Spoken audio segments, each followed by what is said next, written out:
On veut tous se lancer dans le business, on veut tous lancer notre marque, que ça soit cosmétique, capillaire ou autre, mais il nous manque des informations, il nous manque les coulisses des entrepreneurs qui ont excellé dans ce domaine. Et aujourd'hui sur ce plateau, j'ai une invitée très spéciale qui a excellé dans ce milieu, Bijou la Reine, qui va nous raconter un peu comment elle a lancé sa marque.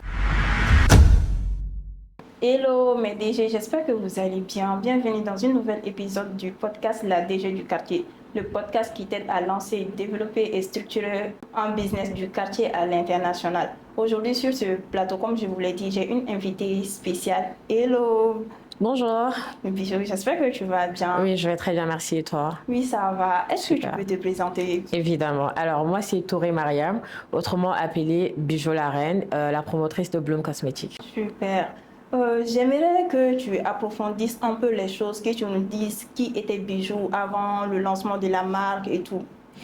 Alors, avant le lancement de la marque, Bijou était tout simplement une personne comme toute autre, une jeune fille qui a eu à faire ses études et après ses études, qui a commencé à travailler pour d'autres entreprises avant de rentrer dans le domaine de l'entrepreneuriat. Est-ce que tu peux nous expliquer quelle étude tu as fait exactement? Alors, j'ai fait le management international et c'était au Maroc. Est-ce que dans ta famille, il y a des gens qui ont excellé dans l'entrepreneuriat? D'où vient ce côté entrepreneurial? Alors, oui, dans ma famille, il y a des gens qui ont excellé dans l'entrepreneuriat, notamment mon père. C'est quelqu'un qui a toujours été dans l'entrepreneuriat et qui, très jeune, a dû se débrouiller tout seul. Et je tiens aussi à préciser que je suis soniquée et nous, les Malara, l'entrepreneuriat, c'est vraiment dans le sang.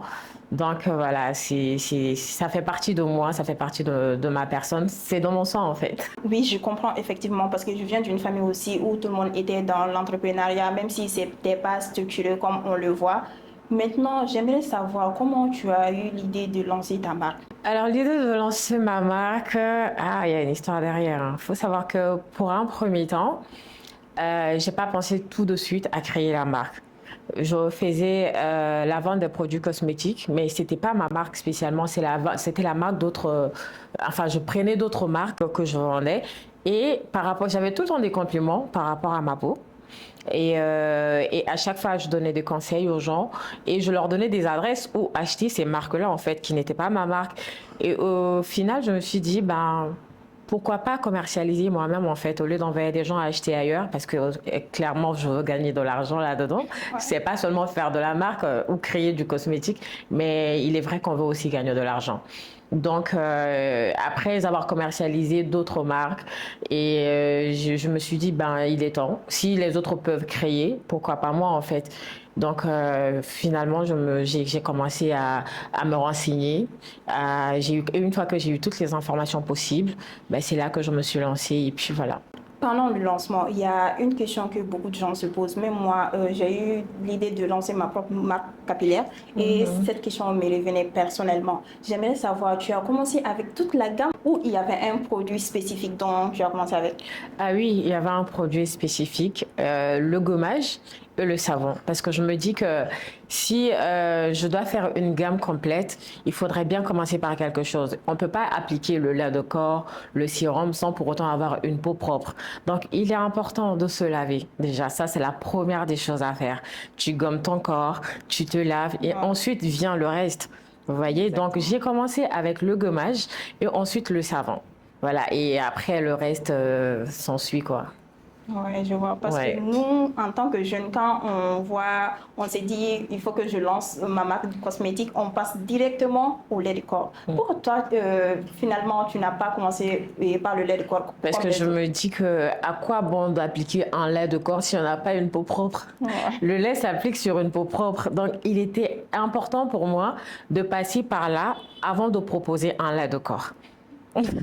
Souvent, on voit juste ce que tout le monde fait, en fait, et on se lance dedans. Bon, après, chacun ses objectifs, chacun sait ce qu'il vise, ce qu'il veut faire.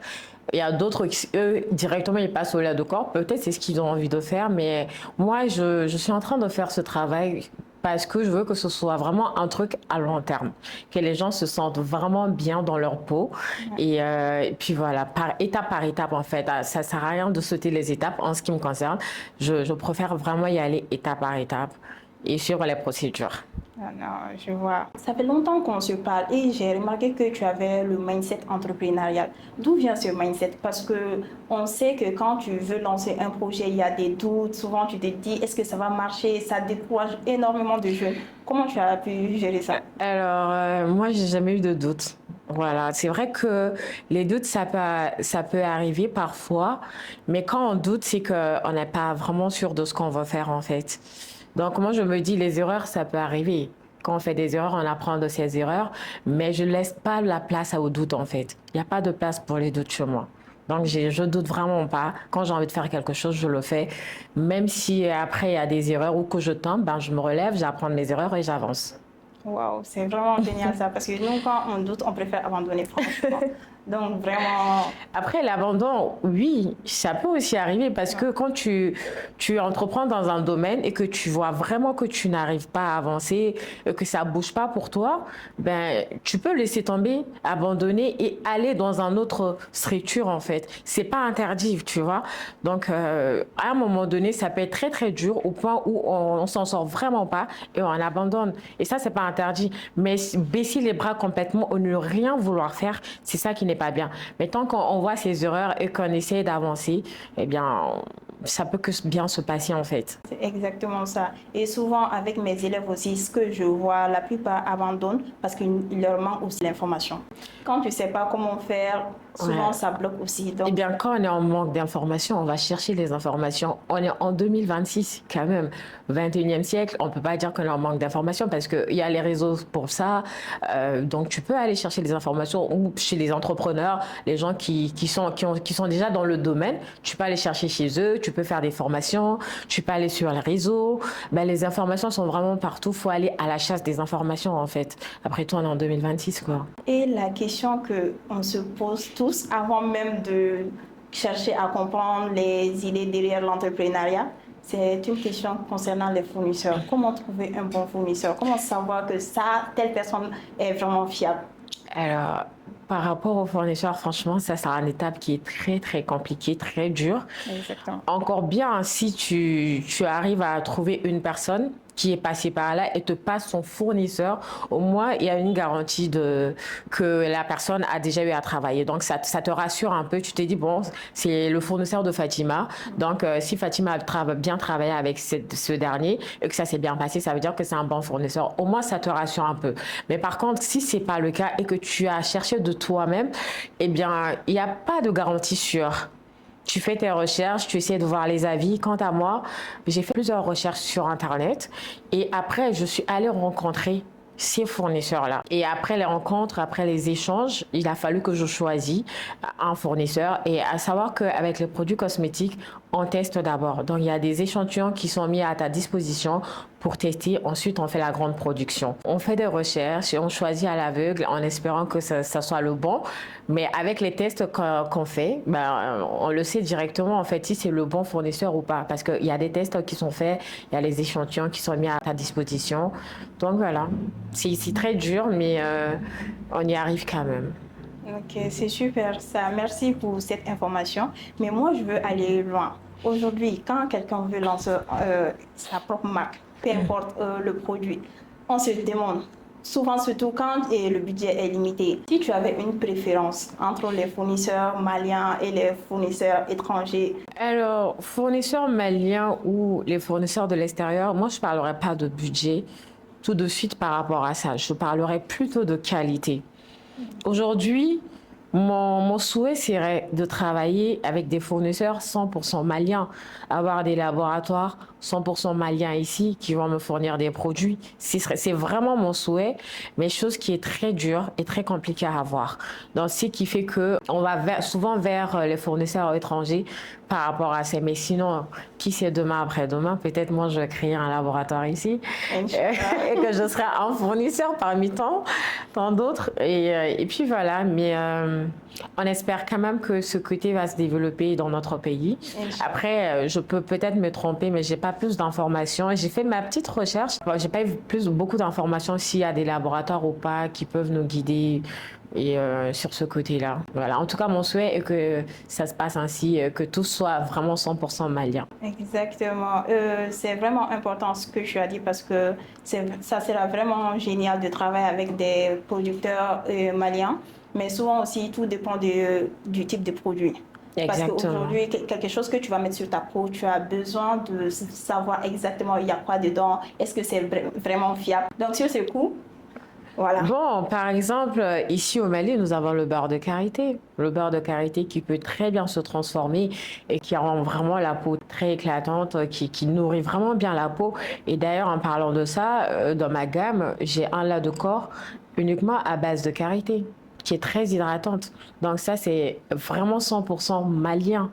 Donc, nous avons des produits, mais après, pour la transformation, je ne dirais pas qu'il n'y a pas, mais c'est pas assez développé, je trouve. Exactement. Voilà. Ok, super. On arrive à ma partie préférée, tout ce qui est l'identité visuelle et tout. Ouais. Au Mali, j'ai vu plusieurs personnes, même des milliers de personnes qui lancent des produits, qui se disent leur propre marque, mais souvent on ne connaît même pas le nom. Il y a juste des étiquettes dessus qui n'ont pas d'identité visuelle. Parlons du packaging, tout ce qu'il y a derrière Bloom Cosmetics. Pourquoi exactement le nom Bloom Cosmetics? Alors déjà, pourquoi Bloom? Bloom, déjà, c'est un mot qui sonne vraiment super bien, c'est en anglais. Super. Bloom, c'est tout simplement ce qui est florissant, veut dire florissant. C'est l'épanouissement d'une fleur en état de développement. Étant donné que moi, je veux m'épanouir dans mon travail et que je veux un développement 100% garanti dans mon entreprise, je me suis dit Bloom en fait. Donc mon entreprise peut que se développer comme une fleur qui se développe. Voilà, donc c'est tout simplement ça. C'est ça Bloom en fait. Ok. Parlons maintenant des polices, des couleurs. Est-ce que c'est toi-même qui as fait ça ou tu as donné ça à quelqu'un? Non, c'est moi-même qui ai choisi. Voilà, j'ai choisi la couleur, police, tout. Je voulais la couleur blanche, absolument, parce que je trouve que ça me représente mieux. Diama, quoi, tu vois un peu. Donc, tout ce qui est blanc, le blanc, c'est la paix. La couleur blanche, c'est la paix, en fait. Donc, je voulais du blanc 100%. Quand tu regardes ma gamme, malheureusement, j'ai pas apporté le carton. Quand tu regardes ma gamme, c'est 100% la couleur blanche, en fait. Et c'était important pour moi que ce soit le cas. Exactement. Et je l'ai choisi moi-même en plus. Franchement, et c'est vraiment clair et tout. C'est quelque chose qui est vraiment important parce qu'on dit aujourd'hui qu'on veut lancer notre marque, mais on ne voit pas cet aspect visuel, tout ce qui est logo, couleur. On fait juste comme on trouve sur Canva, alors que c'est vraiment important.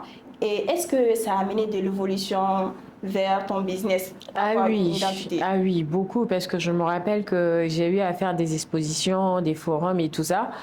Il y a des clients, à chaque fois, il y avait toujours un compliment que le client, il achète ou qu'il n'achète pas, mais il y avait toujours ce compliment. Les gens, quand ils passent, ils s'arrêtent, ils disent, mais madame, votre packaging, il est beau. Et ça, c'était... Que tu achètes le produit, que tu l'achètes pas, rien que ce compliment, ça me faisait tellement plaisir.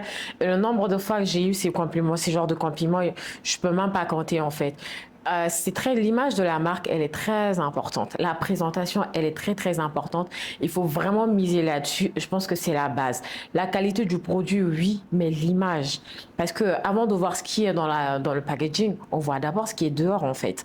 Donc, il est vraiment très important et très primordial pour moi que ce soit vraiment quelque chose de beau et d'incroyable, en fait.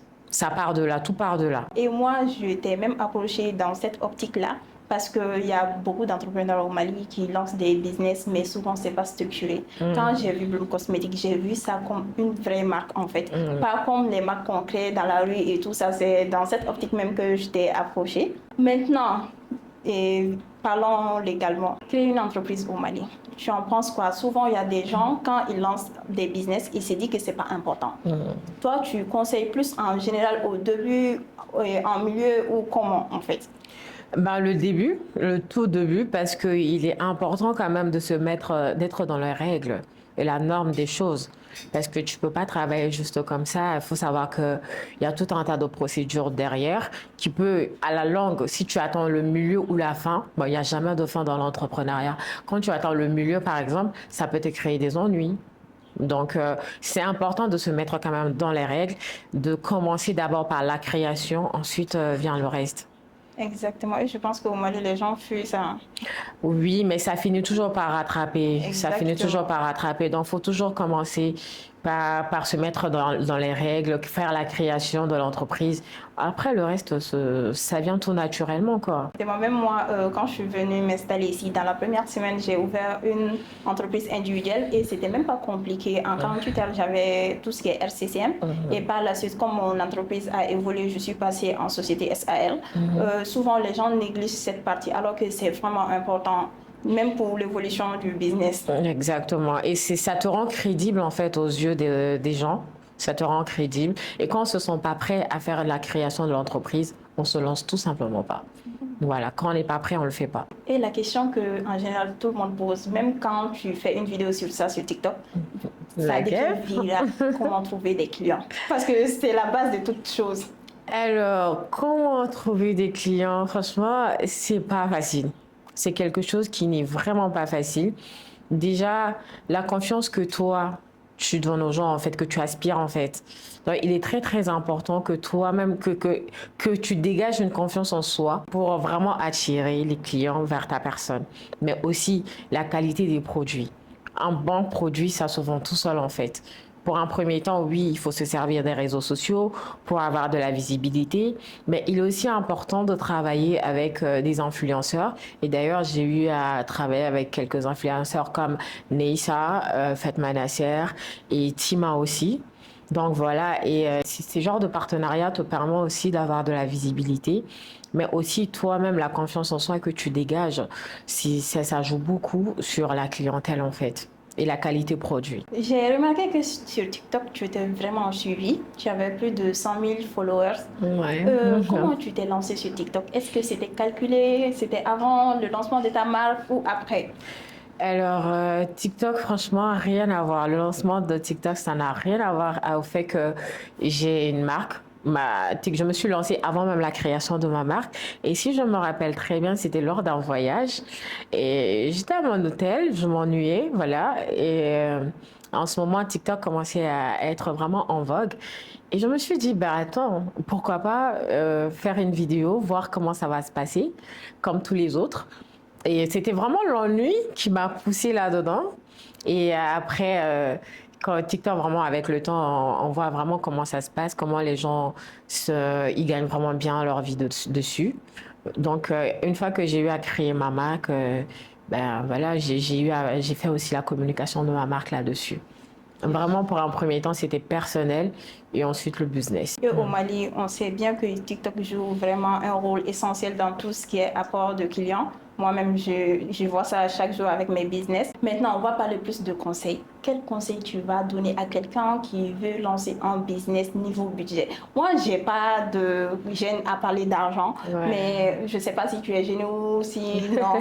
Mais pour quelqu'un qui veut lancer sa marque, quel budget tu lui conseilles en général, un minimum? Franchement, je ne pourrais pas parler de budget. Je ne peux pas donner un montant exact. Tout dépend de l'objectif de la personne. Le domaine cosmétique est vaste. Peut-être la personne veut juste faire une crème à base de karité, ou la personne veut juste faire un gommage, ou la personne veut faire une gamme complète, ou veut juste faire du savon. Enfin, tout dépend de l'objectif et de la personne, en fait, de ce que veut faire exactement la personne. Donc, dire un budget, un montant exact, ça va être vraiment très compliqué. Mais au moins, ce que je conseillerais, c'est de faire étude de marché par rapport au produit par lequel tu veux commencer.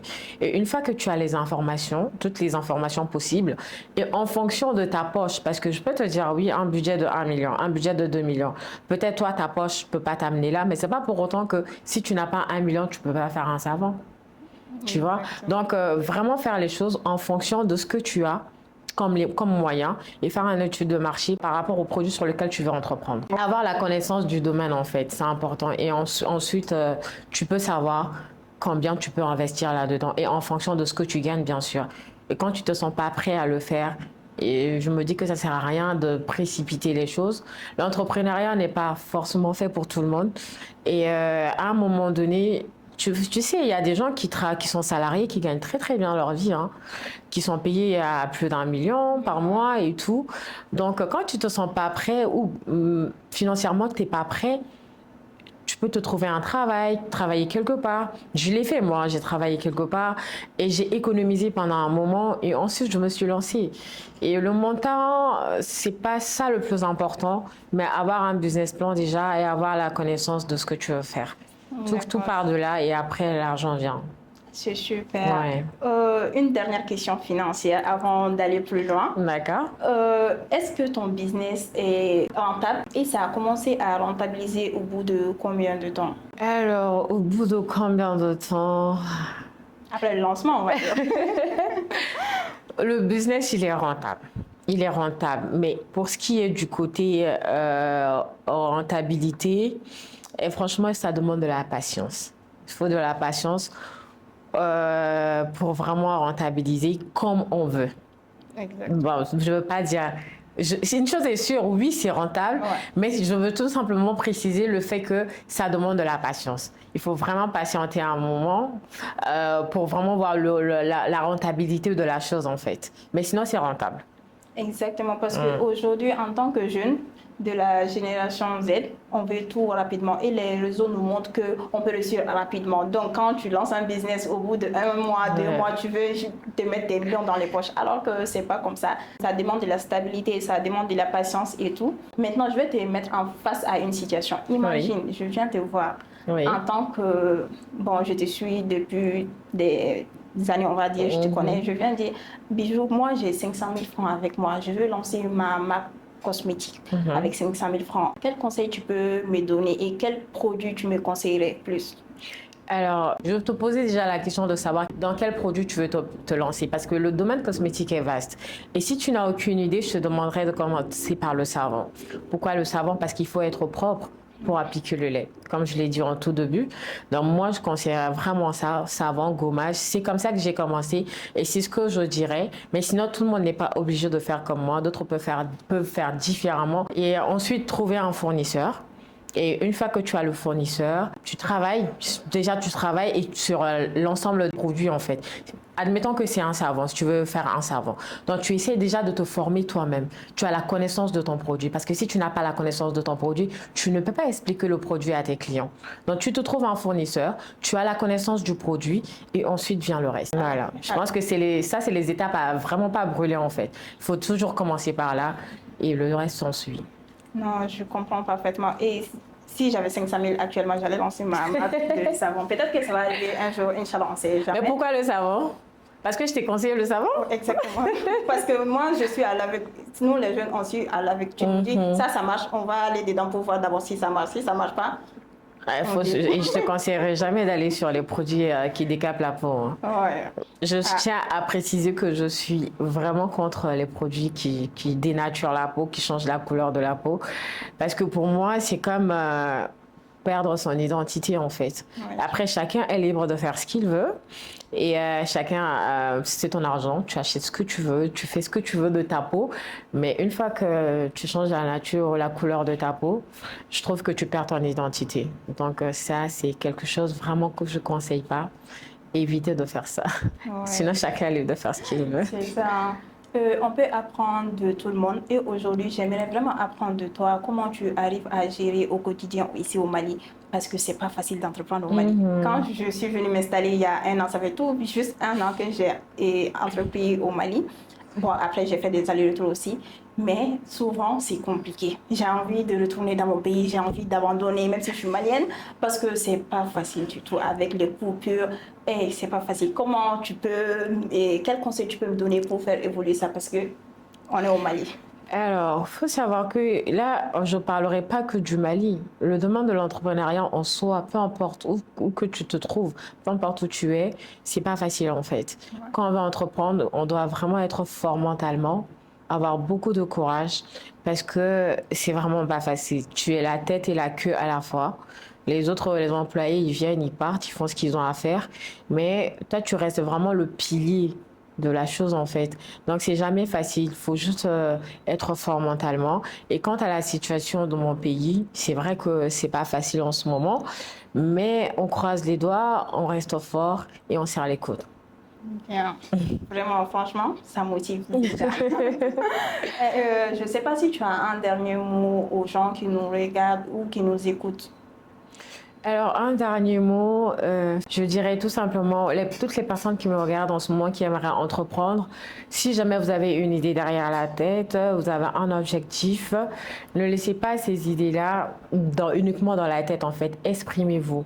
Faites un pas en avant parce que si ça reste dans la tête, ça n'avancera pas, en fait. Et ayez la confiance en soi et dites-vous que les erreurs font partie de l'aventure. Donc, ça peut ne pas réussir, mais pour un premier temps, ne pensez pas aux échecs. Pensez à la réussite, en fait. On tombe, on se relève et on avance. Et surtout, osez. C'est très important, osez. Franchement, merci de t'être ouvert au public comme ça. Franchement, ça motive, ça nous montre les fonds de l'entrepreneuriat. Je suis vraiment contente de t'avoir. Eh bien, le plaisir est partagé. Eh bien, merci Fatima pour l'invitation. Franchement, ce genre de podcast, je pense qu'il en faut vraiment assez souvent. Ça pourrait aider la jeunesse dans le développement.